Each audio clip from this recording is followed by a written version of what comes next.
Tuesday morning dito sa US of A, October 4. Kagigising ko lang, 8 o'clock. So magbe-breakfast, tapos maliligo. 8 o'clock na.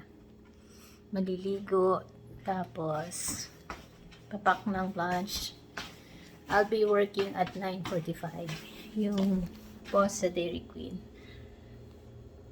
I called him yesterday, nag-text siya to call him. So, pinapapunta niya ako ngayong araw. Ang trabaho ko dun is maglilinis at magagawa daw ng ice cream sa Dairy Queen. Wow! It's a good opportunity.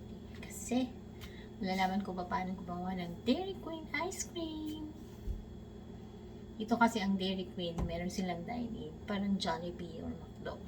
Meron silang mga chicken, mga burgers, etc. Kagabi I work from 5 to 9. Slow yung restaurant, konti lang yung kumakain. So, carry lang, hindi masyadong pagod. Malamig lang kagabi. Thank you Lord for the opportunity. Yun lang, pag slow ang resto, syempre, walang masyadong tip.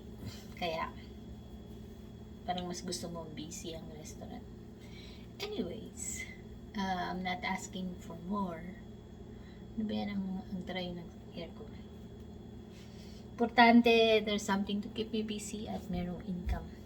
Diba naman dito sa America, mahal. Okay, guys.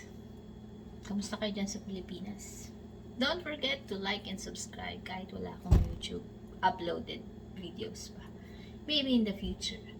Again, today is October 4, 2022.